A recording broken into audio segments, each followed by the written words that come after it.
أشهد أن محمد رسول الله.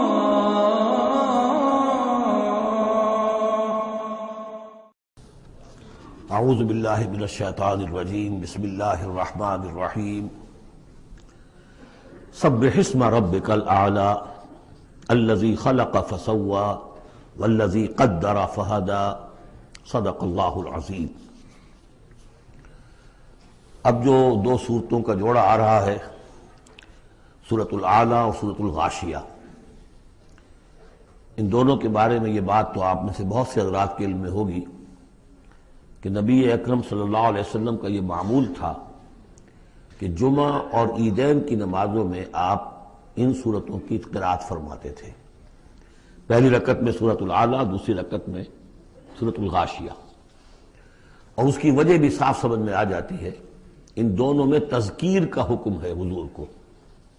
فذکر انما انت مذکر فذکر ان نفعت الذکریٰ. تو چونکہ جمعہ اور عیدین میں خطبہ ہے، باقی نمازیں جو ہیں وہ تو صرف قرآن پڑھا جاتا ہے، لیکن یہ کہ جن نمازوں کے ساتھ خطبہ ہے اس میں وہ تذکیر ہے، یاد دہانی ہے، اور اس کے حوالے سے پھر یہ صورتیں جو ہے حضور نے صلی اللہ علیہ وسلم ان نمازوں کے لیے گویا کہ منتخب کی. سبح اسم ربک الاعلی، پاکی بیان کرو اپنے اس رب کے نام کی جو بہت بلند و بالا ہے. نام کا لفظ یہاں کیوں کہا گیا؟ اس لیے کہ ہمارا جو بھی کوئی ذہنی رشتہ ہو سکتا ہے اللہ تعالیٰ کے ساتھ، جہاں تک اس کی ذات ہے، وراء الورا ثم وراء الورا ثم وراء الورا، اس کا کوئی تصور ہمارے لیے ممکن نہیں. ہمارے تخیل سے، تصور سے وراء الورا ثم وراء الورا، ہمارا جو بھی اس کے ساتھ ذہنی قلبی رشتہ ہے اس کے ناموں کے حوالے سے ہے. وَلِلَّهِ الْأَسْمَاءُ الْحُسْنَىٰ فَادْعُوهُ بِهَا. لہذا تسبیح بھی ہوگی اللہ کی، تحمید بھی ہوگی تو اللہ کے ان اسماء کے حوالے سے ہوگی. الذی خلق فسوى والذی قدر فہدى، یہ چار الفاظ جو ہے بہت قابل توجہ ہیں. جیسے کہ اس سے پہلے ہم پڑھ چکے ہیں کہ تین الفاظ میں تخلیق کے عمل کو اللہ تعالیٰ نے واضح کیا تقسیم کرتے ہوئے. هو اللہ الخالق البارئ المصور. ایک شے کا پہلے ایک ذہن میں نقشہ بنتا ہے، پھر اس کا بالفعل اس کو پھر باہر جو ہے اس کا وجود آتا ہے، پھر اس کے فنیشنگ ٹچز ہوتے ہیں، پھر تصویر ہے اس کی. الخالق الباری المصور، یہ سورہ حشر کے آخر میں جو اسماء کا گلدستہ ہے سب سے بڑا قرآن حکیم میں، اس میں آخر میں یہی تین ہیں. یہاں چار الفاظ ہیں، خلق فسوى. اس کو ہم یوں سمجھ سکتے ہیں کہ ایک ہے کسی چیز کا جو اصل حیولہ ہے وہ تیار کر دیا جائے.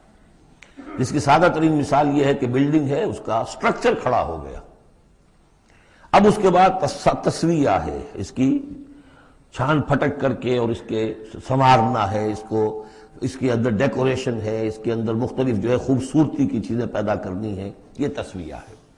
تو تخلیق ڈھانچہ کھڑا ہو جانا، اور تسویہ پھر اس کے اندر تمام چیزوں کو بہتر سے بہتر انداز میں فنیشنگ ٹچز دینا. والذی قدر فہدی، اب ہر شے کی جو کہ ان دو مراحل سے گزر چکی ہے، تخلیق اور تسویہ کے دو مراحل سے، اب اس کے لیے ایک اندازہ مقرر کیا جاتا ہے. اس کی کیا کیپیبلٹیز ہیں، اس کی کیا پوٹینشیلٹیز ہیں، یا یوں کہیے اس کی کیا لیمیٹیشنز ہیں. اب ایک انسان ہے، اشرف المخلوقات ہے، لیکن اس کی یہ لیمیٹیشن ہے کہ وہ اڑ نہیں سکتا. پرندہ ہے، چھوٹی سی چڑیا اڑتی پھرتی ہے. تو ہر ایک نوع کی لیمٹس ہیں، ہر ایک نوع کے لیے اللہ تعالیٰ نے اس کی ایک تقدیر، اس کا ایک اندازہ جو ہے مقرر کر دیا ہے. پھر انواع کی تقدیر مقرر، انسانوں کی بھی تقدیر ہے. وہ جو میں بتا چکا ہوں، شاکلہ جو بنتا ہے، وہ جو بھی جینز آئے ہیں وہ تو اس کے گویا کہ گیون ہیں. اس کے لیے کسی کو ذہانت والے ملے ہیں، کسی کے اندر جسمانی قوت والے زیادہ ہیں، کسی میں کوئی اور وصف ہے، تو یہ بھی اس کے لیے گیون ہے. اور اس سے اس کا شاکلہ تیار ہو جاتا ہے، اس کی شخصیت کا ایک سانچہ بنتا ہے. اب ظاہر بات ہے کہ اس کے اندر جو بھی اب وہ محنت کرے گا، اس کے اندر اندر کرے گا، اس سانچے سے باہر نہیں نکل سکتا. جیسے انگریزی کی کہاوت کہہ لیجئے یا جو بھی اسے کہیں، کہ وہ کہتے ہیں کہ you can't outgrow your skin. یہ کھال جو ہے ہمارے جسم پر چڑھی ہوئی ہے، آپ کتنے ہی موٹے ہو جائیں، میں اور کتنا ہی پھیل جاؤں، لیکن کھال سے باہر تو نہیں نکلوں گا، کھال وہ پھیلتی چلی جائے گی. تو کھال کے اندر رہنا ہے. اسی طرح وہ جو سانچہ بن گیا ہے انسان کی شخصیت کا، نیکی کریں گے تو اسی کے اندر اندر کریں گے. بدی کریں گے تو اس کے اندر اندر کریں گے. اب اس کی کوانٹٹی جو ہے وہ اللہ تعالیٰ کے ہاں فیصلہ کن نہیں ہے. اللہ تعالیٰ یہ دیکھ لے گا کہ اس شخص کے اندر کتنی کیپیبلٹی تھی، اس کے حساب میں اس نے کیا کیا. ایک شخص 100 درجے تک جا سکتا تھا، وہ گیا ہے 50 درجے تک. ایک شخص جا ہی سکتا تھا 50 تک اور وہ 50 تک چلا گیا، تو وہ 50 تک جو ہے وہ 100% کامیاب ہو گیا اور یہ جو ہے ناکام شمار ہو جائے گا. تو یہی بات جو ہے میں نے وضاحت پہلے بھی کر دی تھی کہ لا یکلف اللہ نفسا الا وسعها، کسی بھی جان کو اللہ تعالیٰ مکلف نہیں ٹھہرائے گا، رسپانسبل نہیں ٹھہرائے گا مگر اس کی وسعت کے مطابق. یہ انڈیویجول سا جو ہے وسعت ہر شخص کی، اس کا شاکلہ، یہ گویا کہ اس کی ذاتی تقدیر ہے. فہدا، چوتھی چیز ہے کہ ہر شے کا ایک اندازہ مقرر کرنے کے بعد پھر ایک جبلی ہدایت اس کو دے دی جاتی ہے، چلو ادھر. پہلی جبلی ہدایت ہے جس کا ذکر آ جائے گا ابھی تھوڑی دیر کے بعد. جبلی ہدایت جو ہے وہ ہر بکری کے اندر ہدایت ہے کہ یہ چیز تمہارے کھانے کی ہے، یہ کھانے کی نہیں ہے. بہترین گوشت اس کے سامنے ڈال دیجئے وہ تو نہیں کھائے گی، تو جبلی ہدایت ہے اس کی. اور گوشت کی اور جو ہے آپ شیر کے سامنے بہت اچھی سبزیاں ترکاریاں لا کے ڈال دیجئے، وہ دیکھے گا بھی، تھوکے گا بھی نہیں، ان کو اسے گوشت چاہیے. یہ ہے ہر جبلی ہدایت. پھر جبلی ہدایت کے اوپر پھر ہدایت کے اور مراحل ہیں جو اللہ تعالیٰ دیتا ہے، پھر وہ اپنی کتابیں نازل فرماتا ہے، اپنے نبی بھیجتا ہے. یہ گویا کہ ہدایت کی تکمیل ہے، ورنہ ہدایت تو بنیادی طور پر جو ہے ہر جبلت کے اندر بھی اللہ نے ودیت کر دی ہے.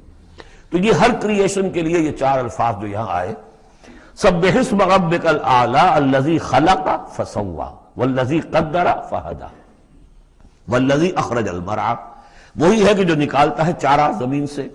فجعلہ غثاء احوا، جو شروع میں تو گھاس اگی ہے تو بڑی خوبصورت ہریاول جو ہے، اس کے بعد وہ سیاہ پڑ جاتا ہے اور چورا چورا ہو جاتا ہے. سنقرئک فلا تنسی، اے نبی ہم آپ کو پڑھا دیں گے، آپ بھولیں گے نہیں. یہ بھی وہی بات ہے جو سورہ قیامہ میں آ چکی ہے، لا تحرک بہ لسانک لتعجل بہ ان علینا جمعہ وقرآنہ، ہمارے ذمہ ہے، آپ یہ مشقت زیادہ اپنے اوپر نہ لیں، یہ ہم کام کر دیں گے، آپ کے سینے میں اس کو جمع کر دیں گے اور پڑھوا دیں گے، ترتیب بھی بتا دیں گے. سنقرئک فلا تنسی الا ما شاء اللہ، سوائے اس کے جو اللہ چاہے. تو اگر اللہ چاہے، فرض کیجئے اس لیے بات کو واضح کرنے کے لیے، اللہ بلانا چاہے گا تو آپ لاکھ اپنی زبان کو حرکت دیتے رہیں، اللہ تعالیٰ کی قدرت سے تو آپ باہر نہیں نکل سکتے. آخر اللہ تعالیٰ قدیر ہے اللہ شے پر. لیکن یہ کہ یہ صرف اس امکان کو ظاہر کرنے والی بات ہے، اس کا یہ مطلب نہیں کہ اس سے یہ نکل آتا ہے کہ قرآن مجید کی کوئی آیت جو ہے اللہ نے بھلوا بھی دی محمد کو صلی اللہ علیہ وسلم. یہ ایسے ہی ہے، قل ان کان للرحمن ولد فانا اول العابدین، اگر اللہ کا کوئی بیٹا ہو تو سب سے پہلے میں پوجوں گا اسے. تو یہ اس طرح کی چیز ہے. الا ما شاء اللہ انہ یعلم الجہر وما یخفی، وہ اللہ تعالیٰ جو ہے وہ تو جانتا ہے، خواہ کوئی بلند آواز سے بات کہی جائے خواہ اسے چھپایا جائے. وَنُيَسِّرُكَ لِلْيُسْرَىٰ، اب یہ لفظ ذرا یہاں نوٹ کر لیجئے، یہ آگے بڑھ کر ایک مضمون کھلے گا اس سے. اور سہج سہج تیسیر، یسر سے باب تفعیل، آسان کرنا، اور سہج سہج تھوڑا تھوڑا رفتہ رفتہ ہم آپ کو آسان بنا دیں گے. کس چیز کے لیے؟ یسرا، وہ بڑی جو آسانی ہے جنت وہاں پہنچائیں گے، اور جو بڑی کامیابی ہے دنیا میں دین کا غلبہ وہاں بھی پہنچا دیں گے، لیکن سہج سہج ہوگا. اس کے لیے اپنا ایک تدریج ہے جو ہماری حکمت میں، ہمارے علم میں ہے. ویسے ہم چاہیں آنے واحد میں کر دیں، دین کا غلبہ ہو جائے، کوئی رہے نہ دشمن، آنے واحد میں تمام انسان جو ہے اور تمام جنات کو ابو بکر جیسا بنا دیں، ہم بنا سکتے. لیکن یہ کہ ہماری جو حکمت تخلیق ہے اس میں یہی ہوگا، تیسیر، آہستہ آہستہ، اور یہ فلسفہ آگے چل کر بہت کھلے گا. وَنُيَسِّرُكَ لِلْيُسْرَىٰ فَذَكِّرْ إِن نَّفَعَتِ الذِّكْرَىٰ، آپ تو یاد دہانی کراتے رہیے اگر فائدہ دے سمجھانا. اور اس میں در حقیقت یہ ہے کہ ذکر جو ہے اللہ تعالیٰ کا اور اللہ تعالیٰ کی تذکیر جو ہے، اگر تو کہہ دیا ہے یہاں پر اگر فائدہ پہنچائے، لیکن اس کا یہ مطلب نہیں کہ اگر فائدہ پہنچائے تبھی تذکیر کی جائے، اس لیے کہ آگے آ رہا ہے سَيَذَّكَّرُ مَن يَخْشَىٰ، یعنی آپ اگر تذکیر کریں گے تو جس کے دل میں کچھ خوف ہے اس کو تو فائدہ ہو جائے گا نا. آپ تذکیر فرما رہے ہیں، نئی وحی آ گئی ہے، اسے آپ نے پڑھ کر سنایا ہے، وہ جن کو پرواہ نہیں ہے ان کو تو فائدہ نہیں ہوگا، لیکن آپ کے اہل ایمان ساتھیوں کے علم میں اضافہ ہوگا، ان کے اندر اور جو ہے ایمان جو ہے بڑھے گا. سَيَذَّكَّرُ مَن يَخْشَىٰ وَيَتَجَنَّبُهَا الْأَشْقَىٰ، البتہ جو شقی ہے، بدبخت ہے، وہ اس کا اپنا پہلو کترا جائے گا، وہ پہلو موڑ لے گا. الذی یصلی النار الکبریٰ، جس کا انجام پھر یہ ہونا ہے کہ وہ بڑی آگ میں جھونکا جائے گا، داخل ہوگا بڑی آگ میں۔ ثم لا یموت فیہا ولا یحیا، پھر نہ اس میں وہ مرے گا اور نہ زندہ رہے گا، نہ زندوں میں نہ مردوں میں۔ لا تبقی ولا تذر، سورہ مدثر میں جو آیت آئی تھی، ثم لا یموت فیہا ولا یحیا، پھر نہ اس میں اس کو موت آئے گی، نہ وہ زندوں میں ہوگا نہ مردوں میں۔ قد افلح من تزکا، یقیناً کامیاب ہو گیا وہ، یہ مضمون بھی آگے اب پھیلے گا اور بڑھے گا، ترقی کرے گا۔ قد افلح من تزکا، بے شک کامیاب ہوا وہ کہ جس نے تزکیہ حاصل کر لیا، اپنے آپ کو پاک کر لیا۔ یعنی انسانی روح جو ہے وہ اس جسم میں جب قید کی گئی ہے، بنایا گیا بہت بلند، لقد خلقنا الانسان فی احسن تقویم، پھر ڈالا ہے اس میں، اس حیوانی جسد کے اندر، ثم رددناہ اسفل سافلین۔ اب یہ کہ یہاں سے وہ چڑھائی چڑھنی پڑے گی، یہاں سے اوپر اٹھنا ہوگا، آپ کو محنت کرنی ہوگی، ہر انسان کو تزکیہ کرنا ہوگا، فلاح حاصل کرنے کے لیے کچھ اپنے جذبات کو کنٹرول کرنا ہوگا، کچھ اپنی شہوات کو دبانا ہوگا، اپنے نفس کا ضبط نفس کا سامان کرنا ہوگا، کچھ اپنی روح کی تقویت کا سامان کرنا ہوگا، جیسے کہ یہ دو طرفہ پروگرام رمضان کا ہے کہ دن میں روزہ رکھو اور اس جو حیوانی وجود ہے اسے ذرا کمزور کرو، تھوڑا سا مزمحل کرو، تاکہ اس کا دباؤ جو ہے اس روح ربانی کے اوپر، اس بدن میں کچھ کمی آئے۔ رات کو کھڑے ہو جاؤ اور اس روح کے اندر آبیاری، اس کے اوپر قرآن کے انوار کی بارش کرو، اس سے یہ کہ یہ روح تازہ ہوگی، زندہ ہوگی، اپنے رب کی طرف متوجہ ہوگی۔ یہ ہے عمل تزکا۔ قد افلح من تزکا وذکر اسم ربہ فصلی، اور اس نے دیا نام، اپنے رب کے نام کا ذکر کیا اور پھر نماز پڑھی۔ تو اس میں یہ کہ یہی شکل ہو چکی ہے جمعے کے اندر۔ پہلے جو ہے تذکیر کے لیے خطبہ ہوتا ہے، خطبہ جو تذکیر کے لیے ہے۔ چنانچہ جو حدیث ہے مسلم شریف میں، حضور کا معمول کیا تھا جمعے کے لیے، وہ جب ہم سورہ جمعہ پڑھ رہے تھے یہ باتیں اس وقت بیان کرنے کی تھی، لیکن یہ کہ وہ ہر روز کا جو ایک نصاب ہم بنا لیتے ہیں، وہ بڑی بڑی اہم چیزیں بھی بعض اوقات رہ جاتی ہیں۔ حضور کا معمول کیا تھا؟ کان للنبی صلی اللہ علیہ وسلم خطبتان یجلس بینہما یقرأ آیات القرآن ویذکر الناس۔ حضور کے دو خطبے ہوتے تھے، اس کے درمیان آپ بیٹھتے بھی تھے تھوڑی دیر کے لیے، حالانکہ خطبے آپ کے ہوتے تھے بہت ہی مختصر، کوئی تھکان کی وجہ سے نہیں آپ بیٹھتے تھے۔ میرے نزدیک یہ کہ جو 2 رکعتیں ہیں ظہر کی، اس کے قائم مقام ہے یہ 2 خطبے۔ ظہر کی 4 رکعتیں ہیں فرض، اور جمعے کی رہ گئی 2، تو 2 رکعتوں کے قائم مقام یہ 2 خطبے ہیں۔ اس کو ظاہر کرنے کے لیے حضور وقفہ ڈال کر اور ان کو 2 خطبے بناتے تھے۔ لیکن اس خطبے میں کرتے کیا تھے؟ یقرأ آیات من القرآن، قرآن مجید کی آیات پڑھ کے سناتے تھے، ویذکر الناس، لوگوں کو یاد دہانی کراتے تھے۔ اور اس میں معاملہ کیا تھا؟ از دل خیزت بر دل ریزت، زبان کا حجاب تھا ہی نہیں، حضور کی زبان عربی اور جو سننے والے بیٹھے ان کی زبان عربی، تو لمبے چوڑی بات کی ضرورت بھی نہیں تھی، ہمیں تو معنی بتانے پڑتے ہیں، اس کا مفہوم بتانا پڑتا ہے، تب ترجمہ کرنا پڑے گا، کوئی نحوی اشکال ہو وہ بتانا ہوگا، انہیں کوئی ضرورت نہیں تھی، مختصر ترین خطبہ ہوتا تھا، اور اس میں تذکیر، یاد دہانی۔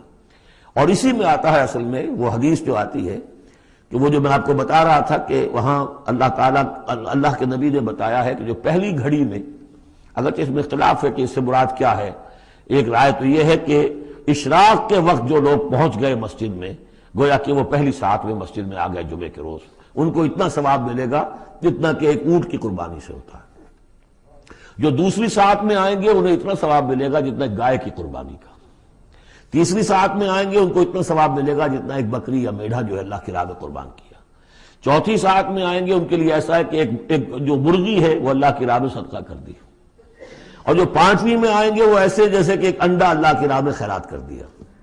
اس کے بعد جو آتا ہے تو جو فرشتے بیٹھے ہوتے ہیں مسجدوں کے دروازوں پر اور ان کے رجسٹر ہوتے ہیں، ان میں حاضری کا اندراج کرتے ہیں وہ، اس کے بعد جب امام کا خطاب شروع ہو جاتا ہے، لیکن وہاں خطبہ ہوتا تھا، خطاب نہیں، ہمارے ہاں تو پھر 2 چیزیں ہو گئی، ایک اردو کی تقریر پھر ایک خطبہ۔ جب امام کا خطبہ شروع ہو جاتا ہے تو اس کے بعد فرشتے اپنے رجسٹر بند کرتے ہیں، یستمعون الذکر، وہ بھی اس ذکر کو سننے میں مصروف ہو جاتے ہیں، یعنی اب جو آنے والے ہیں ان کا اندراج نہیں ہوتا۔ اب اس میں جو تعویل کی علماء نے، اور علماء میں سے شاہ ولی اللہ دہلوی کی بھی تعویل ہے یہ کہ ایک تو یہ کہ اس سے مراد یہ ہماری ساعتیں نہیں ہیں بلکہ کچھ خفی ساعتیں ہیں، یہ اگرچہ مجھے اختلاف ہے ان کی رائے سے۔ البتہ دوسری بات انہوں نے جو کہی ہے کہ اس میں جو اندراج نہیں ہوتا وہ اس معنی میں کہ فضیلت اب نہیں رہی، فضیلت گئی، فرض کی ادائیگی تو ہو جائے گی، چاہے خطبے کے دوران بھی آپ پہنچ گئے ہیں تب بھی جمعے کی فرض کی ادائیگی تو ہو جائے گی، لیکن فضیلت کا معاملہ دفتر فضیلت ہے جو فرشتے بند کرتے ہیں، اب آپ کا اندراج نہیں ہوگا جب امام نے خطبہ شروع کر دیا۔ تو وہ ہے کہ ذکر اسم ربہ، پہلے خطبے میں اللہ کا نام لیا، ذکر کیا، پھر نماز پڑھی، یہ ترتیب گویا کہ جمعے کے اندر ہو رہی ہے۔ بل تؤثرون الحیات الدنیا، تمہارا اصل مرض کیا ہے؟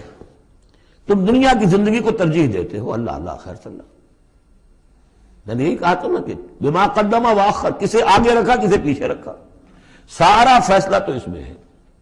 مقدم آخرت ہے اور دین ہے یا دنیا ہے؟ یا تو آپ نے مقدم بنا دیا آخرت کو تو جتنی دنیا مل جائے اللہ کا فضل ہے، اللہ کی طرف سے دین ہے، بونس ہے، لیکن اگر آپ نے مقدم بنا دیا دنیا کو تو پھر آپ گئے۔ بس یہ ہے سارا کانٹے کی بات جو ہے۔ تو اس حوالے سے بل تؤثرون الحیات الدنیا کلا بل تحبون العاجلہ وتذرون الآخرہ، تمہارا اصل مرض یہ ہے، تم اس عاجلہ سے محبت کرتے ہو، اس کا نفع بھی نقد نقصان بھی نقد، تکلیف بھی فوراً محسوس ہو گئی اور راحت بھی فوراً محسوس ہو گئی، اور آخرت کا نفع نقصان بھی قرض ہے، ادھار ہے، اس کی تکلیف اس وقت محسوس نہیں ہو رہی، انگارے بھر رہے ہیں اپنے پیٹ کے اندر لیکن وہ انگارے اس وقت پیٹ کو جلا نہیں رہے ہیں، وہ انگارے ظاہر ہو جائیں گے قیامت کے اندر، وہ جلائیں گے اس وقت، لیکن انگارے بھر اس وقت رہے ہو۔ جو فرمایا کہ جو یتیموں کا مال ہڑپ کرتے ہیں ناحق طور پر، یا اولئک ما یاکلون فی بطونہم الا النار، وہ آگ بھر رہے ہیں اپنے پیٹوں کے اندر، لیکن اس وقت وہ آگ ٹھنڈی ہے، شوگر کوٹڈ ہے، اوپر اس کے انسولیشن ہے، وہ آپ کے معدے کو جلاتی نہیں جا کر، لیکن وہی ہے تو آگ۔ بہرحال تم ترجیح دیتے ہو دنیا کو، والآخرۃ خیر وابقیٰ، جبکہ آخرت بہتر بھی ہے اور باقی رہنے والی ہے۔ ان ھذا لفی الصحف الاولی، یہی بات تھی پرانے صحیفوں میں۔ اصل میں یوں سمجھیے کہ جو کانٹے کی بات ہے وہ یہ ہے، جو اصل شے ہے ہدایت اور ضلالت کی جو بات ہے، راز وہ یہ ہے، کس کو مقدم کس کو مؤخر، دنیا یا آخرت۔ صحف ابراہیم و موسیٰ، صحف اولا یعنی ابراہیم کے صحیفے اور موسیٰ کے صحیفے، ان کا ذکر پہلے بھی آیا ہے، تو موسیٰ کے صحیفے ہمیں معلوم ہے، ابراہیم کے نہیں۔ جیسا کہ میں نے عرض کیا، میری ایک رائے ہے کہ جو ہندوؤں کے ہے اپنشد، وہ میرے نزدیک صحف ابراہیمی کی بگڑی ہوئی بدلی ہوئی شکلیں